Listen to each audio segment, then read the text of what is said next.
My name is Tanveer Muhammad Masood, and this is basically that part of the day when the Muslims offer our morning namaz, our Fajr namaz, and I'm done with it. And right now, I'm basically going through the Hadith. Hadith, as I said, is that part of our deen, that part of our religion that basically looks into the real life, the life of Prophet Muhammad sallallahu alaihi wasallam, how he basically spent his life, and how was his dealings uh, with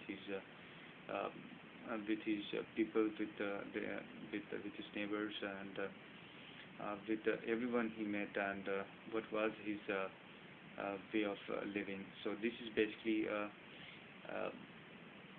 written in a book, in a book which we call the Hadith or Hadith, too. So basically, I'll be quoting from the Book of Revelation, which is basically the first chapter of Hadith or Hadith, and the first chapter, verse 2, basically begins like this: An Aishati radiyallahu anha anna Harisatna Hishamin radiyallahu anhu Allah Rasulullah sallallahu alayhi wa sallam faqala ya Rasulullah kaifa yatiyaka wahyu faqala Rasulullah sallallahu alayhi wa sallam ayya anan yatini misla salsalatil arjarasi wa huwa ashadduhu alayya fayafsimu anni wa qad wa'itu anhu ma qala wa ayya anan yatamattalu يتمثل لي المالك رجلا فيكلمني فأي ما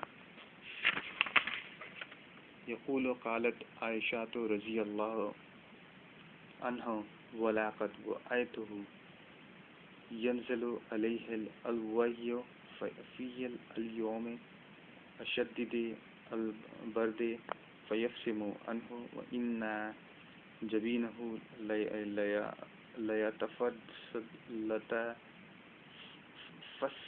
عرقا. So this is basically the second part of the Book of Revelation, and the Hadith which I read out just now basically looks into that part of Huzur sallallahu alaihi wasallam's life, wherein he was basically being given this divine revelation by Ruhul Quddus. We call him Jibril al-Islam, or Jibril in English. He was basically passing on this divine message of Allah subhanahu wa ta'ala, and the Prophet Muhammad sallallahu alaihi wasallam used to go and sit in the cave of Hira, and Jibril al-Islam, or Jibril, used to come to him and pass on the message of Allah subhanahu wa ta'ala. So this is how it used to work. But this time around, Aisha radhiyallahu anha, she basically tried to find out, she basically said that one of the follower of Huzur sallallahu alaihi wasallam, his name was Al-Harith bin Hisham. He basically questioned, or rather he inquired Huzur sallallahu alaihi wasallam as to how he was getting this divine revelation, how he got the message of Allah subhanahu wa ta'ala. So Prophet Muhammad sallallahu alaihi wasallam, he said that at times the divine message used to come by the ringing of a bell, and that was basically the most difficult part, when the bell used to ring, and he used to get this divine message that something is in there, and he used to find it a little difficult to interpret the meaning of that message. But at the end of the day, he basically ensured that he encrypted, or rather he basically derived the message what was in there by the ringing of the bell. So this is how he used to get this divine message of Allah subhanahu wa ta'ala. And again, there was this another form of getting this divine message from Allah subhanahu wa ta'ala. He used to receive message from one of the angels sent by Allah subhanahu wa ta'ala.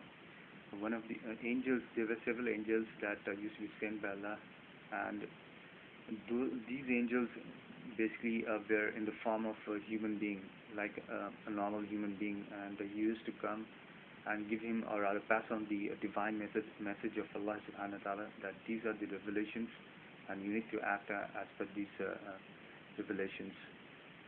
So this is how it used to work, and Aisha Radhiyallahu anha said that yes, after getting these messages, after getting these divine messages from Allah subhanahu wa ta'ala, he used to shiver a lot. He used to, his forehead, the holy forehead of Holy Prophet Muhammad sallallahu alaihi wasallam, he used to sweat a lot, even in the coldest part of the year. Even it was cold, his forehead used to sweat like anything.